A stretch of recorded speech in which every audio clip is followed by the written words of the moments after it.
पत्र रखने के लिए पत्र पेटी होती है, धन रखने के लिए धन की पेटी होती है, तिजोरी होती है, अलमारी होती है।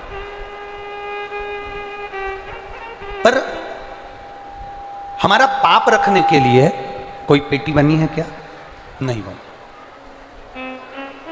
धन रखने की पेटी होगी, वस्त्र रखने की पेटी होगी, कपड़ा रखने की पेटी होगी, दान रखने की पेटी होगी, पर पाप रखने की कोई पेटी नहीं होती। परशु महापुराण की कथा कहती है पाप रखने की एक पेटी है। जब हम कथा में पहुंचते हैं, जब हम सत्संग में पहुंचते हैं, जब हम कहीं मंदिर में पहुंचते हैं, तो हमारा जो पाप है वो मंदिर में ही, सत्संग में ही, भजन में ही, कथा में ही छूट जाता है और हमारे भीतर पुण्य प्रकट होकर हम अपने घर की ओर चले गए। पुण्य प्रकट। आप जहां बैठे हुए हो, आप आए हो भगवान की भक्ति को धारण करने के लिए, आप आए हो भगवान का भजन करने के लिए, यहां से क्या लेकर जा रहे हैं? कोई आपसे कहे कि कहां गई थी, तो आप कह सकते हो कि जी जैसे अपने छिंदवाड़ा में रोड के किनारे किनारे बहुत सारे ब्यूटी पार्लर बने हुए हैं, उस ब्यूटी पार्लर में, छिंदवाड़ा के कई कॉलोनियों में कई रोड पर ब्यूटी पार्लर बने हुए हैं, उन ब्यूटी पार्लर में ऊपर का श्रृंगार होता है जिससे उस श्रृंगार को देखकर उसका पति रीझ जाता है। तो हम किसी को ये भी कह सकते हैं, कोई पूछे तुमसे कहाँ गई थी, तो तुम ये भले भूल जाना कि मैं कथा में गई थी, पर इतना जरूर कह देना कि मैं ब्यूटी पार्लर गई थी, मैं ब्यूटी पार्लर गई थी। उस ब्यूटी पार्लर में ऊपर का श्रृंगार होता है जिससे पति रीझ जाता है, और इस ब्यूटी पार्लर में आत्मा का श्रृंगार होता है, बाबा रीझ जाता है, परमात्मा रीझ जाता है। ये आत्मा को शुद्ध करने का एक पार्लर है, ये आत्मा की शुद्धता के लिए एक पार्लर है, ये आत्मा की सुंदरता के लिए एक पार्लर है। तो जैसे दान पेटी होती है, वस्त्र पेटी होती है, पत्र पेटी होती है, धन पेटी होती है, कथा, मंदिर, देवालय हमारे पाप को खींच लेते हैं और पुण्य हमें प्रदान कर देते हैं। ये हमारी भी एक पुण्य की, आनंद की पेटी है जिससे हमें पुण्य मिलता है और पाप जमा हो जाता है।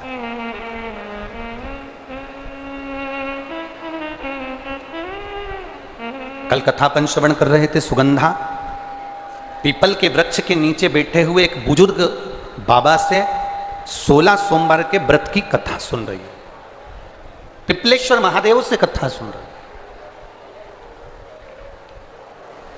और कोई भी शिवालय, कोई भी देवालय साधारण नहीं होता, और छिंदवाड़ा की तो पवित्र भूमि ऐसी भूमि है जहां पर छोटे मोटे शिवालय नहीं। इस छिंदवाड़ा की भूमि पर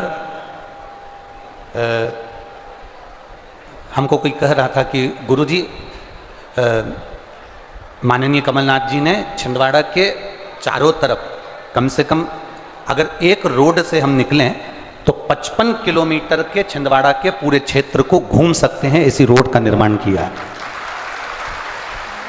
तो हम तो इतना कहेंगे कि जैसे छिंदवाड़ा की उस रोड पर आप घूमने के लिए जाओ तो चावल की एक बोरी छोटी सी लेकर जाना, और उस छिंदवाड़ा के चारों तरफ अगर घूमोगे और छिंदवाड़ा के अंदर घूमोगे और चारों तरफ घूमते हुए और अंदर घूमोगे तो आपको इतने शंकर के मंदिर मिल जाएंगे कि चावल की बोरी का एक एक चावल पूरा समाप्त हो जाएगा। इतने शिवालय छिंदवाड़ा के अंदर हैं और सब प्राचीन।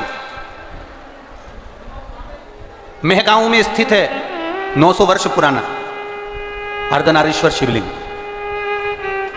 अर्धनारीश्वर मंदिर, फिर पतालेश्वर मंदिर, फिर बड़ा महादेव, फिर भूरा भगत, छोटा महादेव, जामई, दादा धुनी वाले मंदिर, अचल कुंड सहित अनेक प्रसिद्ध मंदिर छिंदवाड़ा की इस पवित्र भूमि पर आप जा सकते हो, दर्शन कर सकते हो। पवित्र भूमि। ये तो कुछ मंदिरों का नाम हमने स्मरण किया, परंतु बाकी के मंदिरों के भी नाम अपार। आप छिंदवाड़ा की पवित्र भूमि में घूमेंगे, आपको शिवालय शिवालय शिवालय शिवालय मिल जाएंगे। संपूर्ण जगह पर शंकर का दर्शन होगा।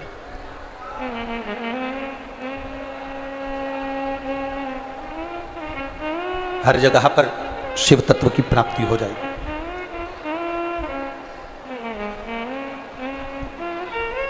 माननीय कमलनाथ जी, एक बात कहना चाहेंगे। हमसे कई मीडिया वाले प्रश्न करते हैं कि आपने सारी दुनिया में श्रीमद् भागवत होती है, सारी दुनिया में राम कथा होती है, सारी दुनिया में गीता जी होती है। जिस समय हमने शिव पुराण चालू करी थी उस समय शिव पुराण नहीं होती थी। तो लोगों ने प्रश्न किया कि आपने शिव पुराण क्यों चालू करा?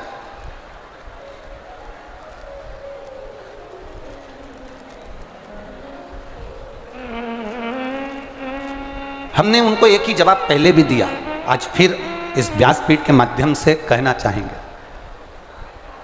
जिस समय हमने कथा चालू करी शिव पुराण की, उस समय हमने देखा मंदिर बहुत बड़े, कथा करने वाले भी बहुत बड़े, कथा करवाने वाले भी बहुत बड़े, कथा में पहुंचने वाले की भीड़ भी बहुत बड़ी, यज्ञ भी बड़े, आयोजन भी बड़े, जजमान भी बड़े। पर जिस समय शिव पुराण की कथा करना चालू करी उस समय हमने देखा कि सब कुछ बड़ा, पर दिलों में भक्ति नहीं बढ़ पाई। तो ये शिव महापुराण की कथा ने लोगों के दिल में भक्ति देना चालू कर दिया, केवल भक्ति। ना इस कथा में कोई ढोंग है, ना इस कथा में कोई प्रपंच है, ना इस कथा में कोई दिखावा है। शिव महापुराण की कथा कहती है जैसे शंकर अड़भिज्ञ है, अड़भंग है, सहज है, सरल है, एक आनंद की राशि है। शिव एक आनंद की राशि, उसके सम्मुख में दिखावा नहीं है, अड़भंग है शंकर। और जहां दिखावा नहीं होता वहां भक्ति होती है। आज पूरा देश विदेश हर जगह पर लोग शंकर जी के मंदिर में एक लोटा जल चढ़ाने जा रहे हैं। ये दिखावा नहीं, उनके दिल की भक्ति है, इसलिए पहुंच रहे हैं। पहले आयोजन बड़े थे, पहले कथाएं बड़ी थी, कथाकार बड़े थे, मंदिर बड़े थे, कथा करवाने वाले बड़े थे, यजमान बड़े थे, सब कुछ बड़ा था, पर भक्ति नहीं बढ़ पाई थी। मंदिर सूने पड़े रहते थे। आपकी छिंदवाड़ा का कभी विचार करना, यहाँ बुजुर्ग अगर माताएं बैठी हैं और बुजुर्ग अगर भाई लोग बैठे हैं तो उनसे निवेदन करूंगा, आपके शंकर जी के मंदिर आपके मोहल्ले के उठाकर देखना। पहले कौन जाता था? सावन महीने में पहुंच गए, शिवरात्रि पर पहुंच गए, बाकी के कभी योग लग गया मंदिर में, कोई अन्नकूट हुआ तो पहुंच गए, बाकी के कोई नहीं। आज प्रत्येक सोमवार को और प्रत्येक दिन शंकर जी का कोई छोटा से छोटा ऐसा मंदिर नहीं जिसमें तुमको 2 या 4 मिनट इंतजार नहीं करना पड़ता हो शिव जी को जल चढ़ाने के। छोटे से छोटा और बड़े से बड़ा मंदिर ऐसा है जिसमें आज के व्यक्ति को इंतजार करना पड़ता है महादेव को जल चढ़ाने के लिए।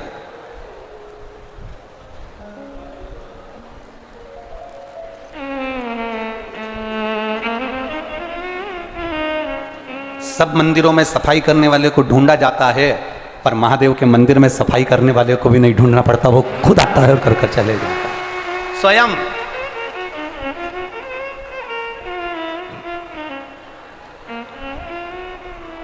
और उसी भक्ति का तो ये पुण्य है। छिंदवाड़ा में अगर ये कथा हो रही है, माननीय कमलनाथ जी ने, माननीय नकुलनाथ जी ने इस कथा को इंदौर में इस कथा को बुक किया। साल भर की बात हो गई, साल भर से ज़्यादा की बात हो गई लगभग। और इस कथा को इतनी सरलता से माननीय कमलनाथ जी लेने के लिए आए थे कि बस बैठकर चरणों में उन्होंने एक ही बात कही थी, गुरु जी हमारे छिंदवाड़ा में लोग अब शिव जी के मंदिर बहुत जाते हैं, हमारा केवल इतना सा निवेदन है, हमारे लिए तो नहीं, छिंदवाड़ा वालों के लिए आप ये कथा दो। एक सरल का भाव, एक सहजता का विषय। हमसे यहां पर भी पत्रकारों ने पूछा ये कथा राजनीति की है? हमने कहा कहीं तुमको राजनीति नजर आ जाए इस पूरे 5 दिन में तो हमको जरूर बताना कि राजनीति की कथा। जो व्यक्ति कथा लेने के लिए इंदौर आ सकते हैं, जो व्यक्ति कथा के लिए बार बार फोन लगा सकते हैं, जो व्यक्ति कथा के रस तत्व को पाने के लिए इस छिंदवाड़ा नगर के लिए, क्षेत्रवासियों के लिए कथा ला सकते हैं, उनको राजनीति के लिए केवल ये धर्म का मंच नहीं और भी मंच प्राप्त हो सकते हैं। उनको राजनीति से कथा तत्व की ओर है, और ये कथा का सुख है। ये छिंदवाड़ा वाले आज लोग जो पत्र लिख रहे हैं, एक बहन ने पत्र, ये पत्र हम तो इतने पढ़े नहीं है, एक बहन ने पत्र लिखा, हमारे छिंदवाड़ा के इतिहास की पहली कथा है जिसमें लोग बरसते पानी में भी कीचड़ भी नहीं देख रहे और पड़े हुए हैं। ये पहली कथा छिंदवाड़ा के इतिहास।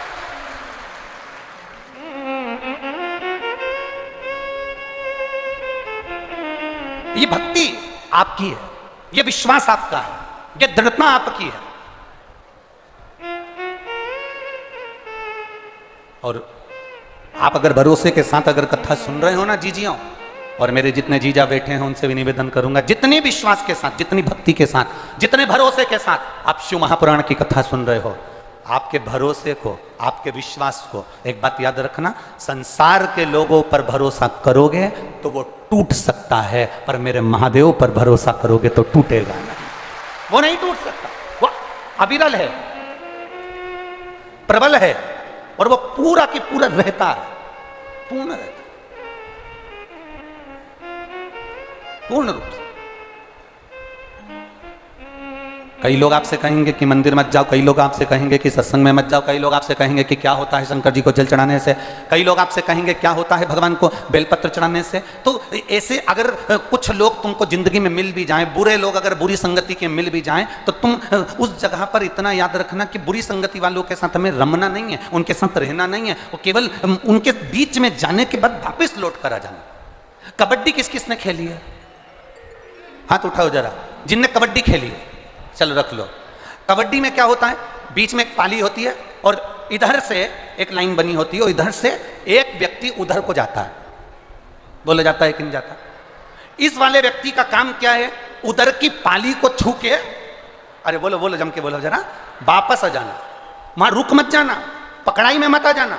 वहां अगर तू ठहर गया तो फिर तू आउट हो गया। उसी तरह कोई मदिरा पीने वाला है, मांसाहार करने वाला है, वेश्यावृत्ति करने वाला है, जुआ खेलने वाला है, गलत काम करने वाला है, झूठ प्रपंच करने वाला है, अगर तुम उसकी पाली में चले भी गए हो तो तू करके छू के वापिस जाओ, पर उसमें रुक मत जाना।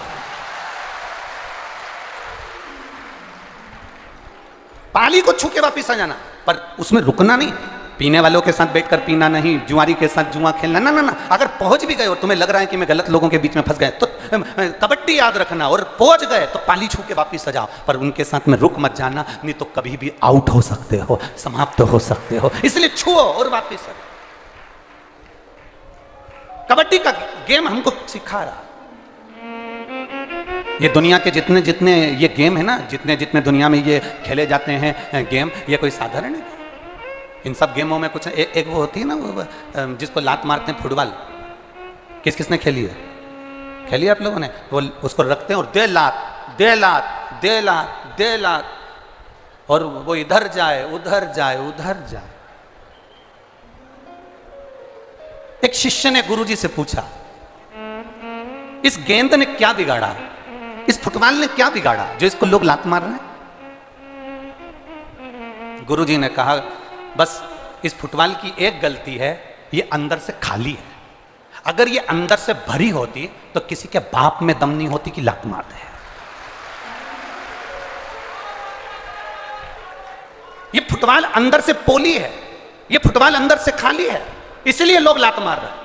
अगर ये फुटबॉल भरी होती, इसमें रेत भरी होती, इसमें पत्थर भरे होते, इसमें कुछ और भरा होता, और इसमें अगर कुछ पक्का भरा होता, तो किसी की सामर्थ्यता नहीं कि कोई एक लात मार दे।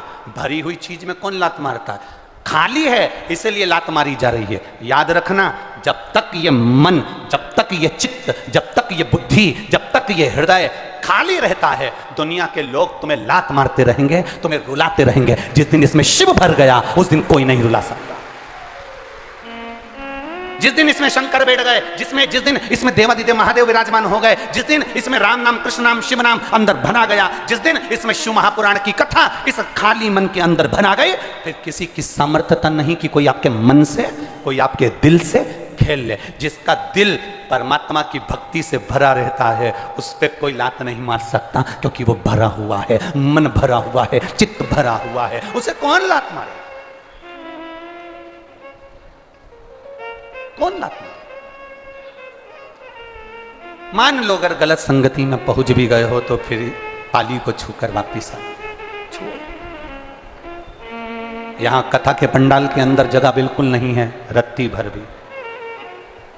पर कई लोग आसपास में जितने खड़े हैं, कोई ट्रकों पे चढ़े हैं, कोई बसों पर चढ़े हैं, कोई फायर ब्रिगेड पे चढ़े हुए हैं, कोई बिल्डिंगों पे चढ़े हुए हैं, कोई पेड़ों पे चढ़े हुए हैं। तो हम तो कहेंगे चैनल वालों को भी कि इन लोगों का भी दर्शन आप अवश्य कराया करो जितना बन सके, क्योंकि ये लोग बहुत दूर दूर बैठे हैं और भाव से कथा का रस तत्व ग्रहण कर रहे हैं। भाव से ये कोई सहज है? तो विश्वास, दृढ़ता, भरोसा, श्रद्धा ये आपके भीतर है। कई लोग बाउंड्रियों पर खड़े हुए हैं, अर्थात तुम चिंता मत करना, तुम यहां तक आ गए हो, भले तुम्हें पंडाल में बैठने की जगह नहीं मिले पर तुम पाली छूकर जा रहे हो, मतलब ये निश्चित है कि तुम्हारा कार्य सिद्ध है, तुम पहुंचे हो वहां, तुम पहुंचे हो, तुम वहां तक पहुंचे हो। बोल बम का नारा है, शिव तत्व की प्राप्ति हो। जाओ, हम मना नहीं करते कि आप किसी के साथ नहीं रहो, पर इतना जरूर रहो कि उसके अंदर हमें मिलना नहीं, उसमें हमें घुलना नहीं, हमें उससे दूर हटना। देवादिदेव महादेव भगवान शंकर सुगंधा को रेणुका के साथ कथा श्रवण कर ब्राह्मण के शरीर का कोढ़ का रोग समाप्त हो गया। पार्वती जी ने ब्राह्मण देवता से पूछ लिया कि तुम्हारे ये शरीर का रोग समाप्त कैसे हुआ? तो उन्होंने कह दिया कि मैंने 16 सोमवार का व्रत किया था, उस व्रत के प्रभाव से मेरा ये रोग समाप्त हुआ है, उस व्रत के प्रभाव से।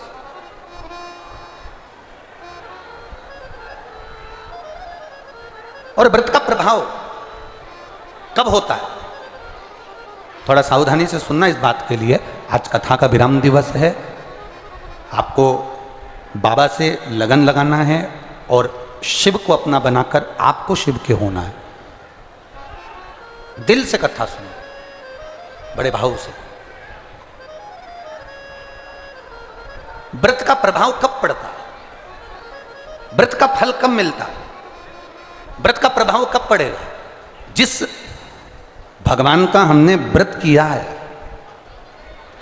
जिस भगवान का हमने उपास किया है, हम हर 2 मिनट में, 1 मिनट में, 1 क्षण में हम उस परमात्मा को याद करते रहें जिसका व्रत है। 21,600 श्वास मनुष्य के शरीर से प्रतिदिन निकलती है। कितनी श्वास? 21,600 श्वास मनुष्य के शरीर से प्रतिदिन निकलती है।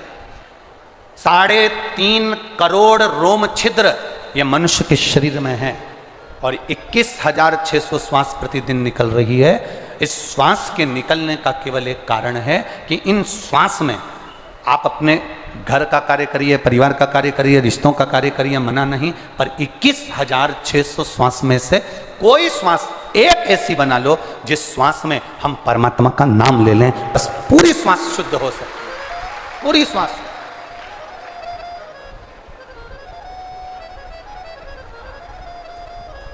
एक व्यक्ति ने प्रश्न किया था, जिस दिन शोभा यात्रा निकल रही थी तो 3-4 लड़के लोगों ने एक पत्र दिया था। उस पत्र में नीचे लिखा था कि गुरुजी हमारा एक प्रश्न है। उस प्रश्न में जब शोभा यात्रा की गाड़ी पर उन्होंने पत्र दिया, उसमें एक पत्र में एक लाइन लिखी हुई थी, गुरुजी हमारा एक प्रश्न है कि 24 घंटे में हम, आप कहते हो कि 1 मिनट भी अगर भगवान का भजन कर लिया तो बहुत है, तो क्या 1 मिनट भजन करने पर 24 घंटे का पुण्य प्राप्त हो जाता है क्या?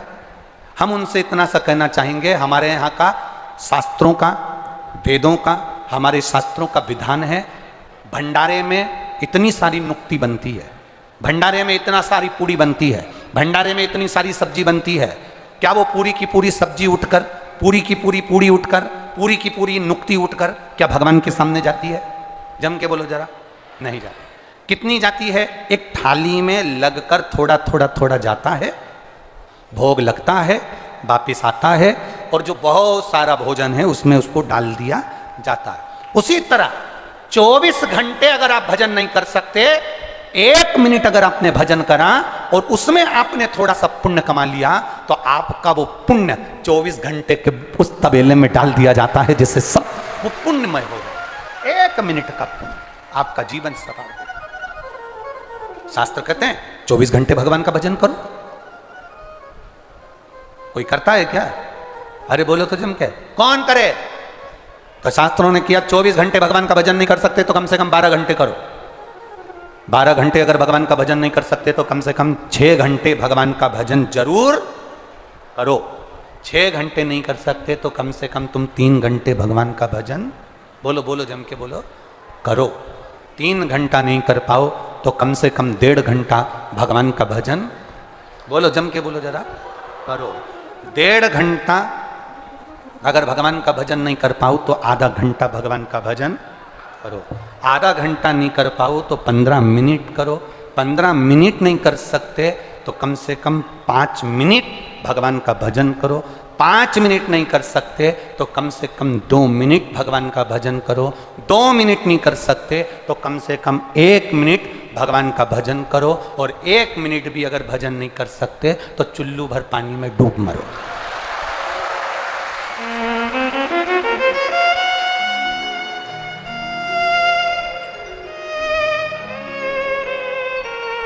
अब 24 घंटे में से 1 मिनट नहीं निकाल सकते तो क्या का जीवन तुम्हारा?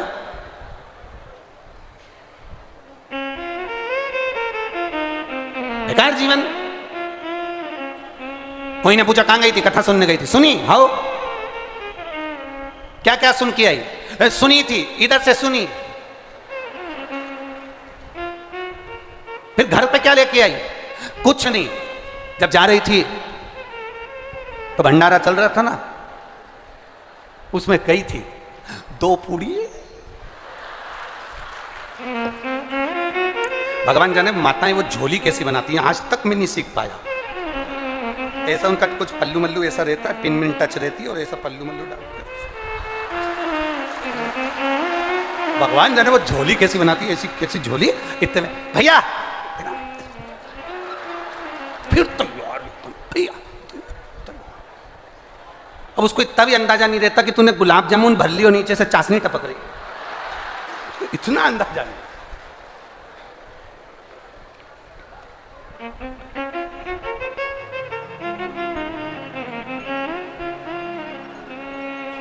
कमलनाथ जी को बहुत बहुत साधुवाद। आपको दुनिया में हम लोग कथा करते हैं, भंडारे चलते हैं, पर इतने तरह का पकवान पहला भंडारा है जहां पर रोज नया नया पकवान बना है भक्तों के लिए। बहुत बहुत साधुवाद। ये शिव तत्व है, इसी को कहे शंकर का तत्व। अब वो भर लिए, उसको देव देव जरा देव, अब उसमें रख लिया भर के। तो गई कथा में थी, क्या लेके आई? अभी दे रही हूं निकाल के। और मालूम पड़े पूड़ी और नुक्ती और गुलाब जामुन। कथा लाई क्या? सब छोड़। अरे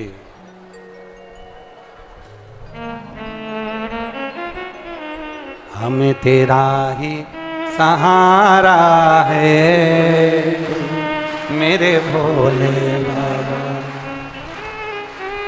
कब से खड़े हैं झोली पसार, क्यों ना सुने तू मेरी पुकार। कब से खड़े हैं झोली पसार, क्यों ना सुने तू मेरी पुकार। मुझे तेरा ही सहारा है मेरे भोले बाबा। मुझे तेरा ही सहारा है मेरे भोले बाबा। मैंने तुम्हें ही पुकारा है मेरे भोले बाबा। मैंने तुम्हें ही पुकारा है मेरे भोले बाबा।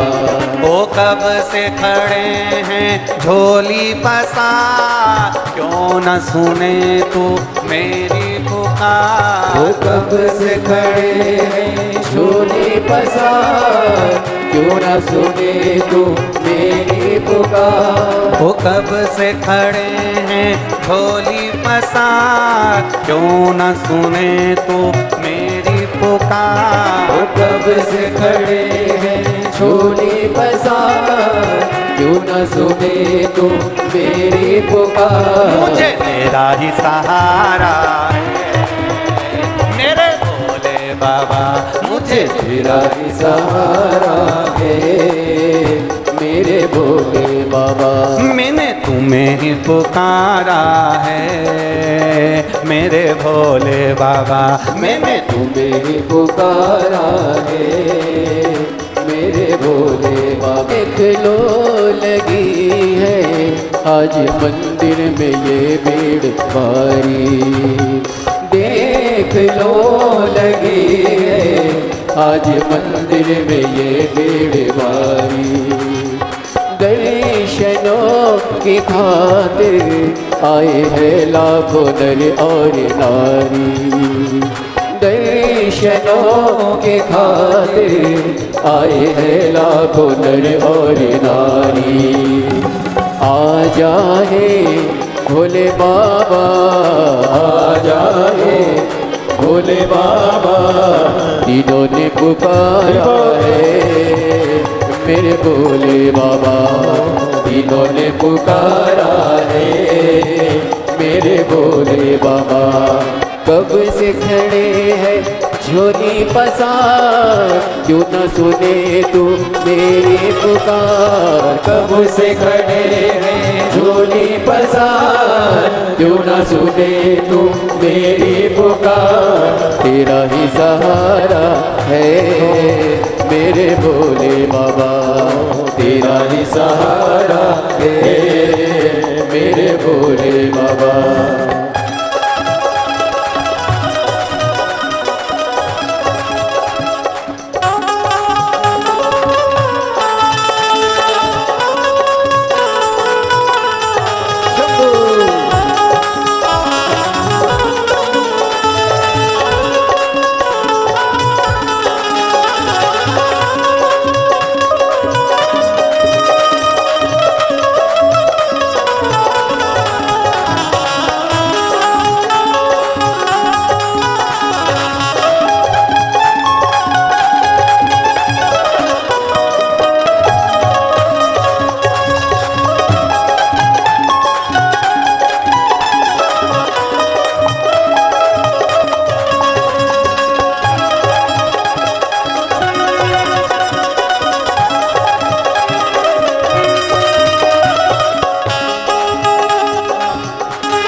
झोली पसार, क्यों न सुने तू मेरी पुकार। वो कब से खड़े हैं झोली पसार, क्यों न सुने तू मेरी पुकार। मुझे तेरा ही सहारा है मेरे भोले बाबा, मुझे तेरा ही सहारा है मेरे भोले बाबा।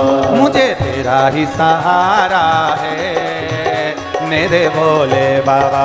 मुझे तेरा ही सहारा है मेरे भोले बाबा। मैंने तुम्हें ही पुकारा है मेरे भोले बाबा। तुझे ही पुकारा है मेरे भोले बाबा। मैंने तुम्हें ही पुकारा है मेरे भोले बाबा। मैंने तुम्हें ही पुकारा है मेरे भोले बाबा। हार हार महादेव है। अपने स्थान पर बैठकर भगवान देवाधिदेव महादेव से बड़े भाव से, हृदय से, अपने हृदय की बात बाबा देवाधिदेव महादेव से कहिए। दिल से प्रार्थना करिए, दिल से कहिए, भाव के साथ में बाबा से विनय करिए, निवेदन करिए। आज कथा का विराम दिवस भी है। आप जितने भाव से बाबा को कह सकते हो कि बाबा मेरे दुख को काटना, आपकी कृपा देना, आपके भक्ति का विश्वास दीजिए, निवेदन करिए। श्री शिवाय नमस्तु, श्री शिवाय नमस्तु, श्री शिवाय नमस्तु, श्री शिवाय नमस्तु, श्री शिवाय नमस्तु। भोला सब दुख काटो मारा, ओ भोला सब दुख काटो मारा। शिव शंकर जपूं तेरी माला, भोले बाबा जपूं तेरी माला। भोला सब दुख काटो मारा, ओ भोला सब दुख काटो मारा। वेश है मंगल मंगलकारी, वेश है मंगल मंगलकारी। शमशान वासी हमारा, शमशान वासी हमारा।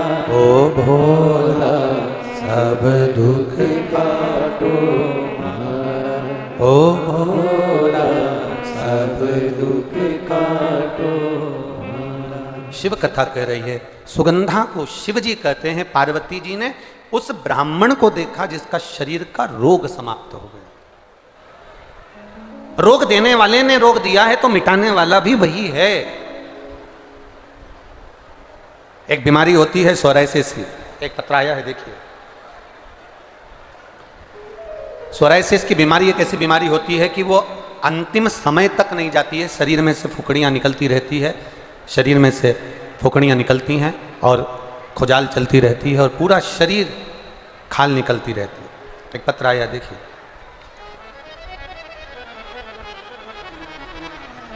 पता है हमारा, मेरा नाम है दुर्गेश बंदेवार, गुड़ी अम्मावाड़ा जिला छिंदवाड़ा। पति दिनेश बंदेवार। कहीं बैठे हों तो हाथ हिला सकते हैं, जहाँ कहीं भी बैठे हों अपना हाथ हिला सकते हैं। दुर्गेश बंदेवार, दिनेश बंदेवार, गुड़ी अम्बावाड़ा जिला छिंदवाड़ा। 10 साल से सोराइसिस की बीमारी थी गुरुदेव, जिसका मैंने बहुत इलाज करवाया, पर मुझे आराम नहीं लगा। आराम नहीं लगने के कारण मैं बहुत परेशान हो गई। फिर मेरी बहन ने मुझे बताया कि दीदी टीवी पर शिव महापुराण की कथा आती है, देखा कर। गुरुजी, मैंने शिव महापुराण की कथा देखना चालू किया। फिर जो बाबा के लिए आप कहते हो कि जल चढ़ाकर पीना, वह कर्म चालू करा। बेलपत्री खाना प्रारंभ करा और कथा सुनती रही। सीहोर गई, वहाँ से रुद्राक्ष लाई और रुद्राक्ष लेके उसको तांबे के पात्र में गला देती, उस पानी को शिवजी पे चढ़ा देती, वही पी लेती। बाबा की कृपा से गुरुदेव, जो 10 साल से मेरी सोराइसिस की बीमारी नहीं गई थी, बाबा की कृपा से मेरी सोराइसिस की बीमारी बिल्कुल ठीक हो गई है। मैं बाबा को यहाँ नमन करने के लिए आया। ये शिव तत्व है, औघड़ी है। आए हैं, आए हो तो हाथ हिला दीजिए। आप ही हैं? हाँ, दोनों हाथ हिला दे एक बार। श्री शिवाय नमस्ते। शिव तत्व इसी को कहते हैं। बाबा देवादिदेव महादेव की कृपा इसी को कहते हैं। तेरी कृपा बिना न हिले एक भी अणु, लेते हैं श्वास तेरी कृपा से तनु। एक पत्र और बड़ा सुंदर है, देखिए। मेरा नाम लीला साहू है। मैं वार्ड क्रमांक 48 परतला छिंदवाड़ा की रहने वाली हूँ। कहीं बैठी हो तो हाथ हिला सकती हैं। मेरा नाम लीला साहू है। मैं वार्ड नंबर 48 परतला छिंदवाड़ा की रहने वाली हूँ। मेरा मोबाइल नंबर ये है।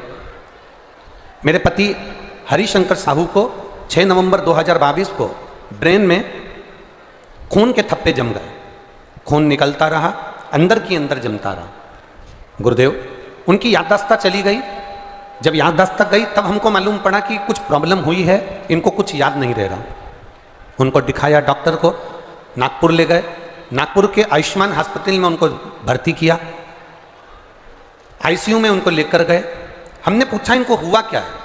सारे चेकअप करने के बाद मालूम पड़ा कि उनके ब्रेन में खून निकलना प्रारंभ हुआ और वो खून जमना था, पर वो खून लगातार ब्रेन में फैलता रहा। डॉक्टर कह रहे थे समझ में नहीं आएगा क्या हो सकता है, अंतिम सांस की हो रही है। इलाज चालू हुआ। शिव जी का पास में मंदिर था, उस पर भरोसा कर एक बेलपत्री लाकर उनको दे दी और उनके शरीर में शिव जी पर चढ़ा हुआ जल देना चालू करा। कुछ समय के बाद डॉक्टर ने खुद कह दिया कि जो ब्रेन में खून जम रहा था वो अपने आप निकलना प्रारंभ हो गया और आपका पति अब ठीक है। ये शिव की कृपा है, उदार। कहीं बैठी हो तो हाथ हिला सकती हैं। हर हर, ये शिव की उदारता। खाली न जाता कोई दर से तुम्हारे, खाली न जाता कोई दर से तुम्हारे, मैं भी खड़ी हूँ नंदी बाहें पसारे, अपने हृदय से लगा लो लगा लो, गिरा जा रहा हूँ उठा लो उठा, भोले अपने दर से अब तो न टालो, गिरा जा रहा हूँ उठा लो। लो। शिव जी ने कहा, शंकर जी के मंदिर में बैठी हुई उस ब्राह्मण देवता ने, पुजारी देवता ने, पंडित जी ने कहा मेरे शरीर का रोग देवादिदेव महादेव के व्रत रखने से पूर्ण हुआ। व्रत की पूर्णता क्या है, व्रत का फल क्या है, व्रत का सुख क्या है, व्रत का आनंद क्या है। हम जिनका व्रत कर रहे हैं उनका स्मरण हमारी चित्त वृत्ति में होना चाहिए। अगर हमारी चित्त वृत्ति में उसका स्मरण नहीं है तो वो ठीक नहीं। केवल फलाहार कर लेना, साबूदाने की खिचड़ी खा लेना, साबूदाने की खीर बनाकर खा लेना, या चिप्स तल कर खा लेना, या पापड़ तल कर खा लेना, या कुछ बनाकर खा लेना, इसको उपवास या इसको व्रत नहीं कहा। व्रत का मतलब क्या होता है, व्रत का मूल तत्व क्या है? व्रत का मतलब है कि जिसका आप उपवास कर रहे हो, जिस देवता का आप व्रत कर रहे हो, उसको हर 2 मिनट में, हर मिनट में, हर क्षण में उसको याद किया जाए।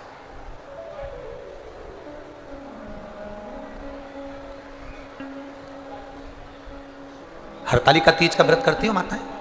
कौन कौन करता है, जरा हाथ उठाओ तो। करते हो? रखो। हरतालिका तीज का व्रत करने वाली माताएं कई ऐसी होती हैं, कई के मन में ऐसा आता आज मेरा व्रत है, मन नहीं लग रहा, शरीर ठीक नहीं है, टीवी चालू करके बैठ गई, शरीर ठीक हो गया, मन ठीक हो ना, इसको व्रत नहीं कहा। हरतालिका तीज का व्रत हो, कुछ नहीं खाते, कुछ नहीं पीते, व्रत करते हो, शिव जी के पूजन की तैयारी करते हो, फुलेरा का दर्शन करने जाते हो। जाते हो आप लोग फुलेरा दर्शन करने के लिए? जहां पर भी कितनी जगह जाते हो? 5 जगह पर कहीं फुलेरा बंधा हो हरतालिका तीज के दिन। और जो जो माताओं ने पिछली वर्ष, या जो बेटियों ने, जो कन्याओं ने, जो बेटों ने फुलेरा का दर्शन करा हो, उनसे पूछना साल भर में बाबा ने तुम पर कृपा करी कि नहीं करी। 5 फुलेरे का हरतालिका तीज के दिन जो फुलेरा बनता है, 5 घर जाओ जहां फुलेरा बंधा है, वहां दर्शन कर जाना। तुम्हारा व्रत नहीं है तो भी जाओ, व्रत है तो भी दर्शन, पर फुलेरा का दर्शन करो। जिन जिन के यहां फुलेरा बनता है, आपका व्रत नहीं है, आपके पति से कहो जरा गाड़ी उठाओ, मेरे को फुलेरा का दर्शन करना चाहूंगा। अगर पास में है तो पति से कहो चलो रात का समय, क्योंकि फुलेरा की पूजन रात को, तो चलो हमारे साथ में जरा पैदल पैदल। मोहल्ले की 4 माताएं, 5 माताएं, 5 बेटियां, 10 बेटे इकट्ठे होकर फुलेरा का दर्शन करने चलो। हरतालिका तीज का उस फुलेरा का दर्शन जीव का कल्याण करने वाला है। जिनने करा उसको मालूम है कि फुलेरे का दर्शन का महत्व क्या है।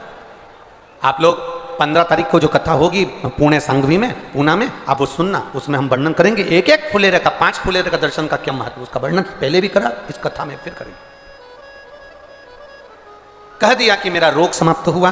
पार्वती जी ने ब्राह्मण के मुख से सुना, शिव जी के पास जाकर कहती हैं, भोलेनाथ जी से प्रार्थना करती हैं, बाबा गणेश जी का विवाह कर दिया, गणेश जी को प्रथम गिनती में गिना गया, गणेश जी को प्रथम आराधना में लिया गया, तो सदानंद कार्तिकेय जी रुष्ट होकर श्रीशैलम पर जाकर बैठ गए। श्रीशैलम पर सदानंद कार्तिकेय जी जाकर बैठ गए, और सदानंद कार्तिकेय जी जब श्रीशैलम पर जाकर बैठे, उनको राजी कैसे करा जाए। पार्वती जी ने कहा, मैंने ब्राह्मण का कोड़ी का रोग ठीक हो गया तो मैं उस ब्राह्मण से पूछ कर आई हूं उस व्रत का महत्व। मैं अपने बेटे के लिए, मैं अपने पुत्र के लिए, मैं अपने पुत्र के लिए, अपने बेटे के लिए वो व्रत करूंगी।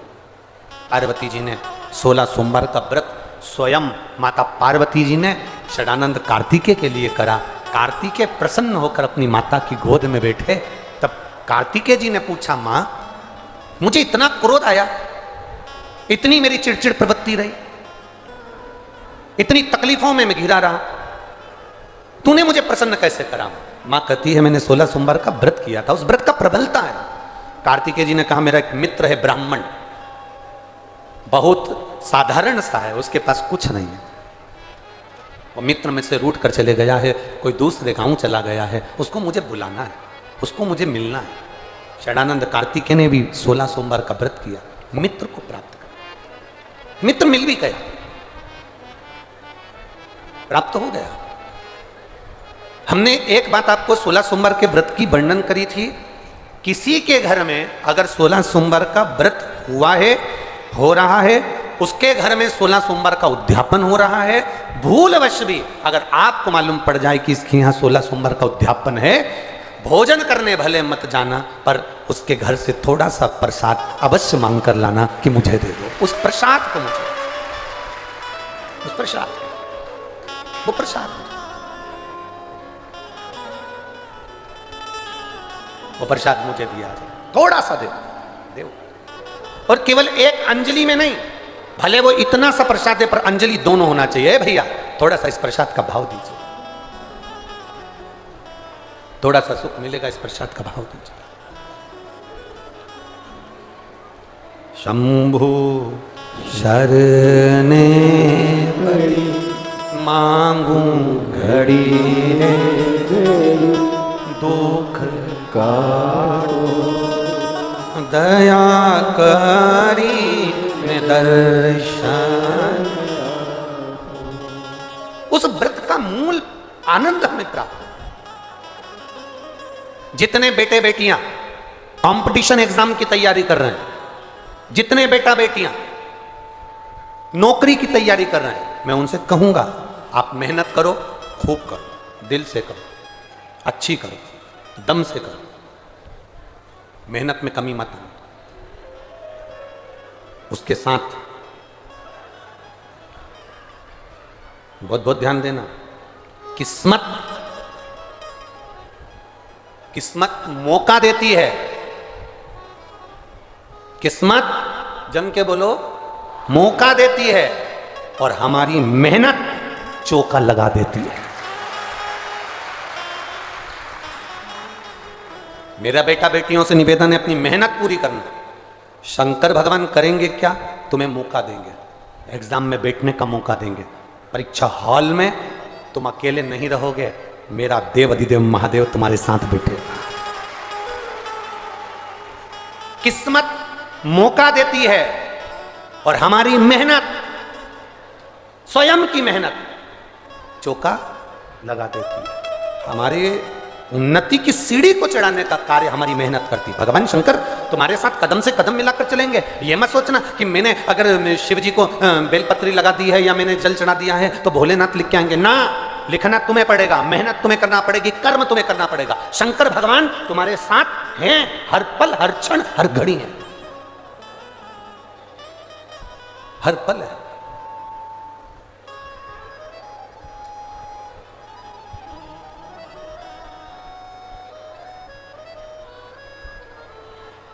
यहाँ पे कथा सुनने के लिए कोई टीचर लोग बैठे हैं क्या? टीचर अगर कहीं बैठे हो तो हाथ हिलाओ ना जरा, कितने टीचर बैठे हैं? हाँ हाथ हिलाओ जरा। हैं सब, चाहे प्राइवेट स्कूल के हो चाहे सरकारी के हो, टीचर तो है ना? ठीक है। आप लोग बच्चों को पढ़ाते हैं, बच्चे विद्याध्ययन करते हैं, आप मेहनत करते हो, बच्चे को पढ़ाते हो, बच्चा भी मेहनत करता है, तब बच्चा परीक्षा के समय पर आपका चेहरा देखता है, एग्जाम के समय पर बच्चा आपका चेहरा देखता है। तो टीचर क्या कहते हैं? देख तो चिंता मत कर, मेहनत कर, अच्छी मेहनत कर, टेंशन मत ले, मेहनत अच्छी कर, पढ़ाई अच्छी कर, बाकी के सब परमात्मा पर छोड़ और तू अच्छी मेहनत कर कर जो लिखेगा लिख।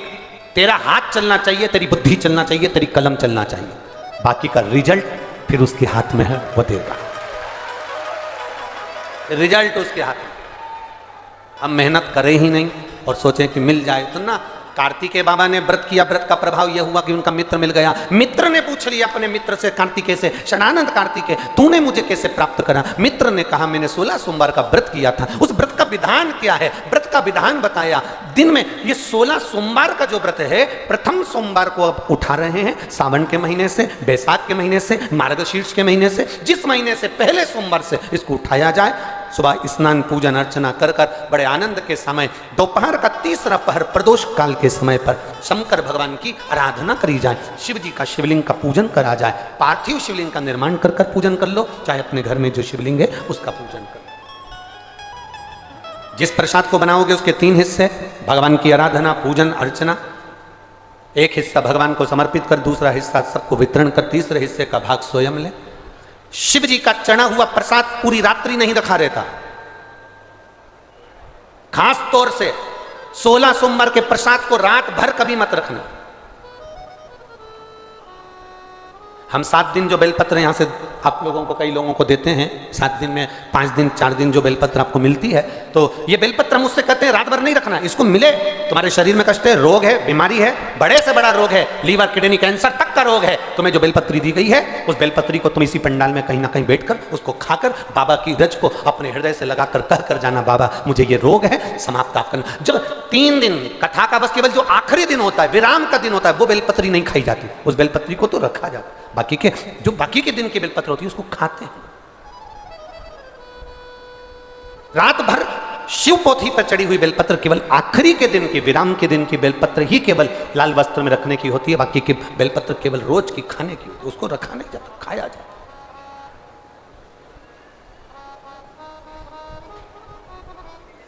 उसको प्राप्त किया। जैसे अशोक सुंदरी पर चढ़ी हुई पीपल के वृक्ष की, पीपल के पत्ते की अग्रभाग अगर शिव जी की अशोक सुंदरी की ओर स्पर्श करा हुआ, कितना भी दमाओ, कितनी भी श्वास की बीमारी हो, फेफड़े कितने भी कमजोर हो गए, उस पीपल के पत्ते का अग्रभाग हमारे उस श्वास को ठीक करती, दमा को ठीक करती। अशोक सुंदरी था इसमें। बेलपत्री। अब ब्राह्मण ने पूछा कि तुमने मुझे प्राप्त कैसे करा? का बता दिया, ऐसा ऐसा व्रत है, उसको करो। 17वें व्रत में इसका उद्यापन कर दो। उद्यापन होगा वही प्रदोष काल में, शाम के समय, ठीक है। मान लो 17वें में नहीं कर पाए तो अगला जब तुम्हारे को अच्छा महसूस हो तब करो, पर व्रत का उद्यापन जरूरी है, ठीक है।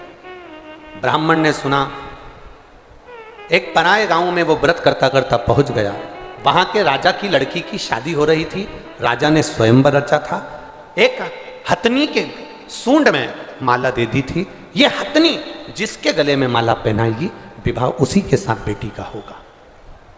वो हथनी कौन थी? हथनी कौन थी?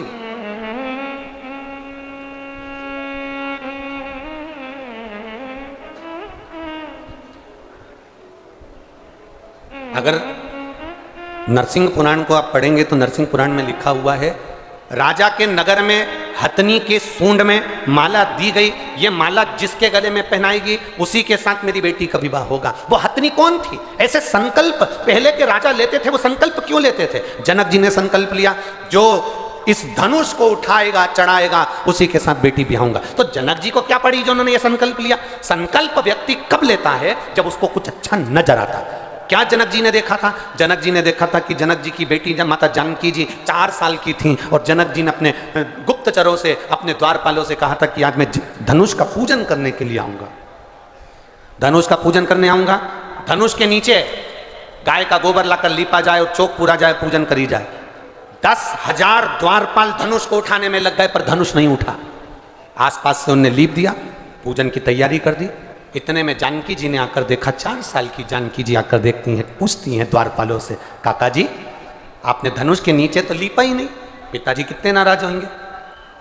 आपने धनुष के नीचे नहीं लीपा, पिताजी नाराज होंगे, हमसे धनुष उठा नहीं। 4 साल की सीता जी ने कहा आपसे धनुष नहीं उठा, लाओ मैं लीप देती हूँ। 4 साल की जानकी जी उल्टे हाथ से धनुष उठाई, हाथ में गोबर लेकर जानकी जी ने लीप दिया, धनुष को रख दिया। जनक जी पूजन करने के लिए आए, जनक जी पूजन करने के लिए आए और जनक जी ने पूजन करते समय देखा कि धनुष के नीचे का भाग पहली बार लिपा हुआ है। जनक जी ने पूछा ये भाग लिपा कैसे, ये किसने लिप दिया? तो द्वारपालों ने कहा ये सीता जी ने, जानकी जी ने लिपा। 4 साल की जानकी, 4 वर्ष की जानकी और धनुष उठा लिया। हाँ, बुलाओ सीता जी को।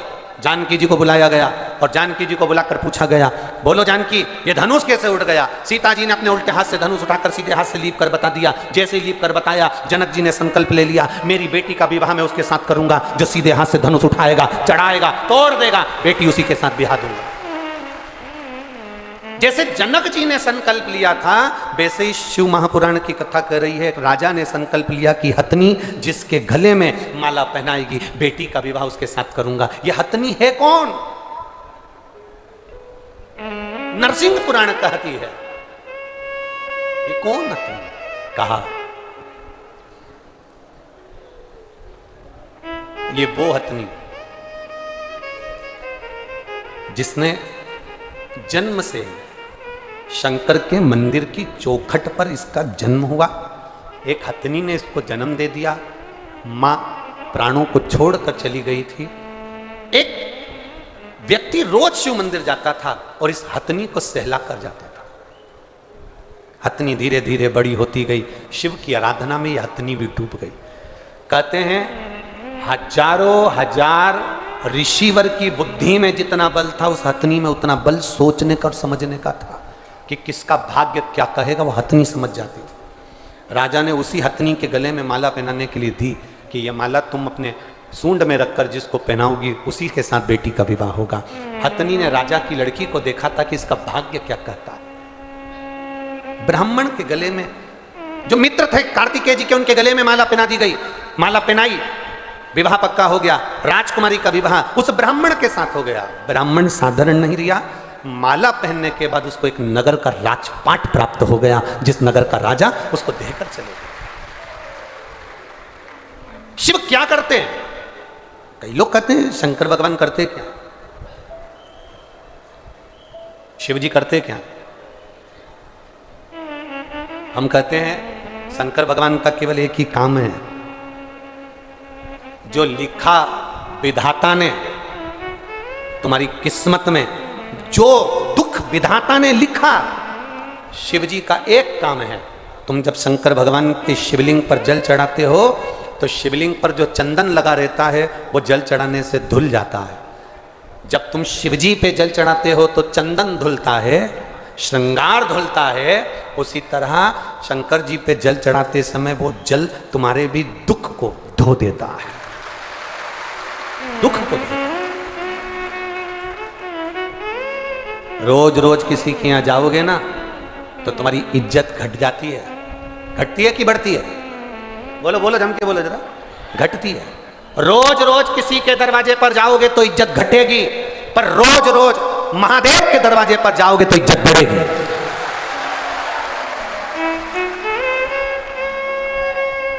किसी के दरवाजे पर जाने से इज्जत घटती है, पर महादेव के दरवाजे पर जाने से इज्जत बढ़ती है, बढ़ती है इज्जत। अभी तक तुम जाके देखना, तुम ऐसी रोड पर घूमते रहो, रोज शंकर जी के मंदिर जाना चालू कर दो तो पहले तो लोग कहेंगे हाँ आवारा है नंबर 1 का, बेकार है ये तो छोरा, बहुत अवल्ला है ये तो, बहुत बेकार है ये तो। छोरे को बेचारे को जो देखो वो एक ही बात के तो अवल्ला है, ये तो ऐसा है, ये तो वैसा है।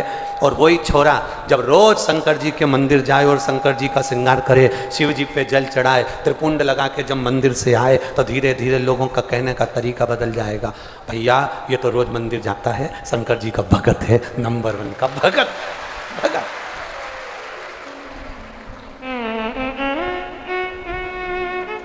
शिव की भक्ति इसके अंदर, शिव का गुणगान इसके अंदर।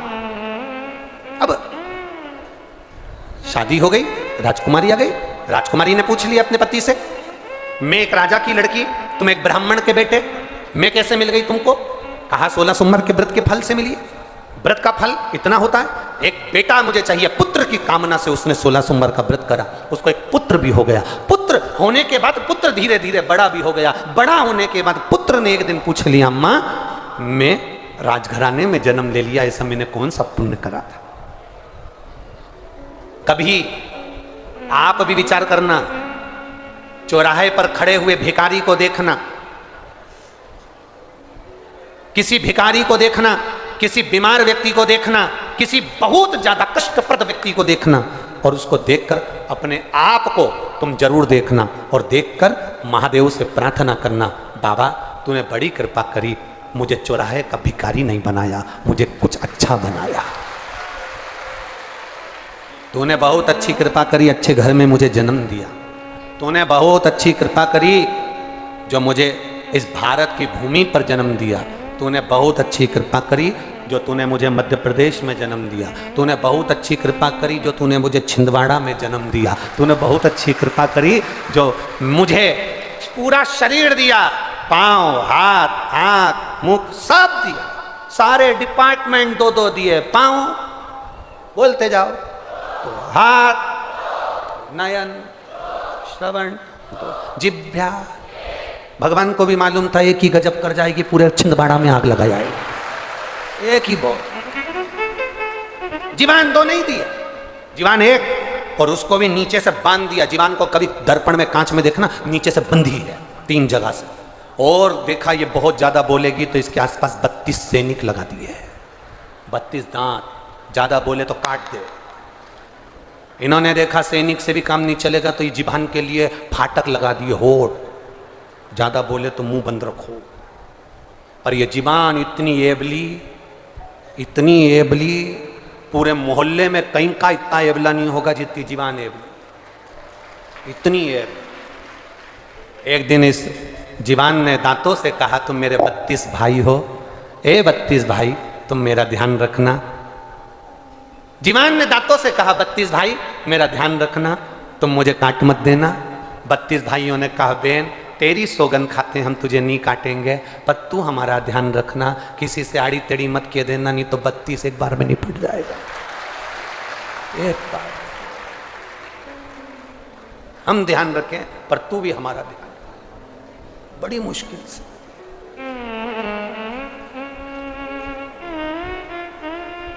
वो कहते ना, इस जिह्वा को रोग लगा है, दिन भर चुगली करने।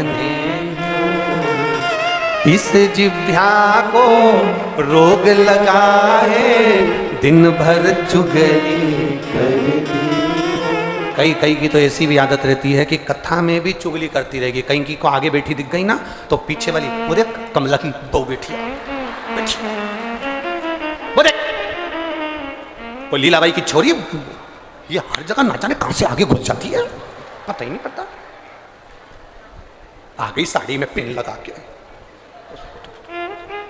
इस जिह्वा को रोग लगा है, अरे रोज चुगलिया इन जिह्वा से शिव जी जप लो, सारे रोग मिट, सारे रोग की समाप्ति है, मिट जाए।